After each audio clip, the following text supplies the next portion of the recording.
Merulla here, and welcome back.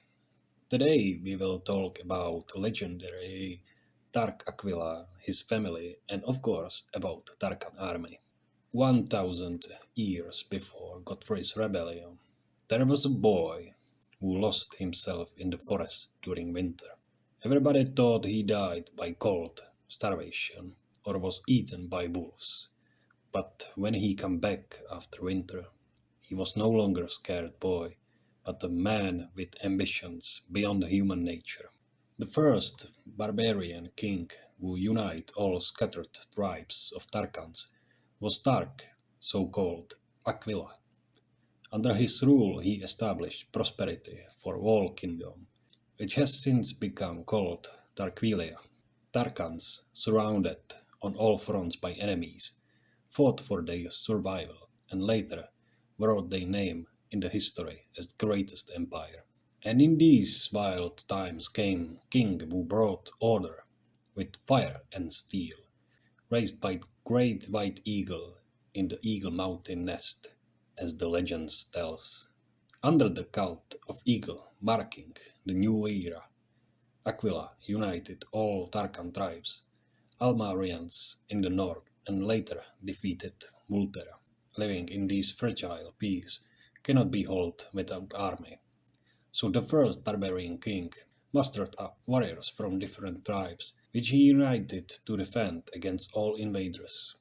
Sea raiders from Atlantis and Roman barbarian migration, and Tengri riders from north. During Akvila Conquest for uniting all unknown world, King Thark reformed his infantry for more modern fighting force. He trained his foot soldiers to fight in close formation. Tharkan warriors were clad in the characteristic helmet with wings and bronze scale armor with wooden shields with bronze frame. Before the charge, Tharkan warriors would throw their spear to break enemy formation.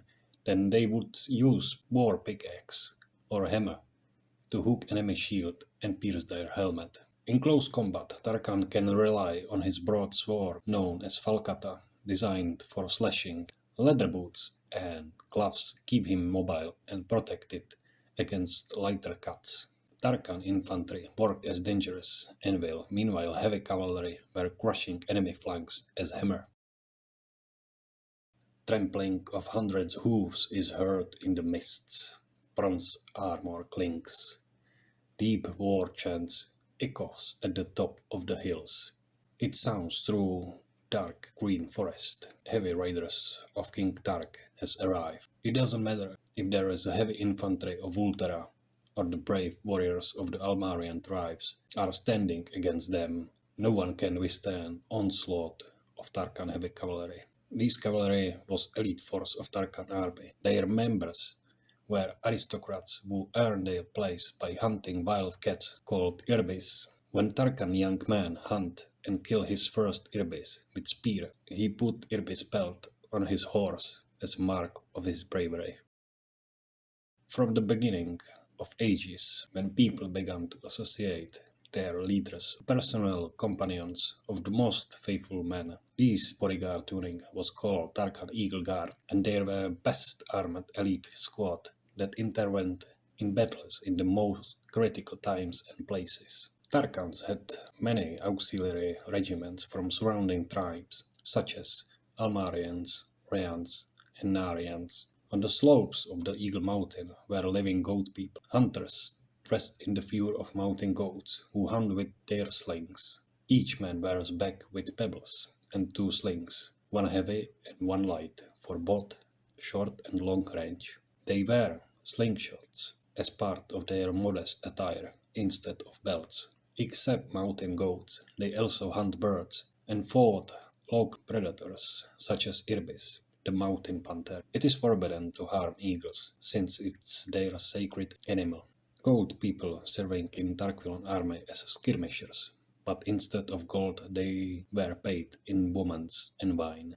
King Thark Akvila had 4 children with his wise queen Larissa. After his peaceful death, his 2 sons, Turan and Amber, started civil war over the rule of the kingdom. During fights, Turan died, and some say youngest daughter, Princess Rhea, poisoned him, same as his father. Blame was thrown on Umbra, and because he was worried of his life, he exiled with his loyal retinue, and later he found Kingdom of Umbria in southern land of Siluria, place of Godfrey's rebellion. Akvila's oldest daughter, Astarte, Lady of Stars, died by grief and sorrow. She was most purest being of unknown world, and later she became goddess of Tharkan religion. Originally, Godfrey's Rebellion was a single story, but as I dived in world building and lore, I have merged few of my older fantasy stories, such as Bellovesus of Atlantis. These stories suits perfectly into my unknown world like a puzzle. I did made up Akvila Conquest story specifically for telling ancient story of this world, but I end up spending much more time on it. Unknown world and other stories are historical fiction, so once again design of these warriors is based on Asian Scythians, Iberians, also Etruscans. Also name Astarte is derived from Phoenician goddess of hunt and fertility. It was same goddess of Sumerian Ishtar or Egyptian Isis. Name Tharkan was inspired surprisingly by Hun unique unit from Age of Empires 2 called Tharkan. Akvila Conquest is complex story with lot of events and small nuances. There will be much more in my book, so this is small info just for today's episode. Hope you enjoyed, love you all, and see you next time.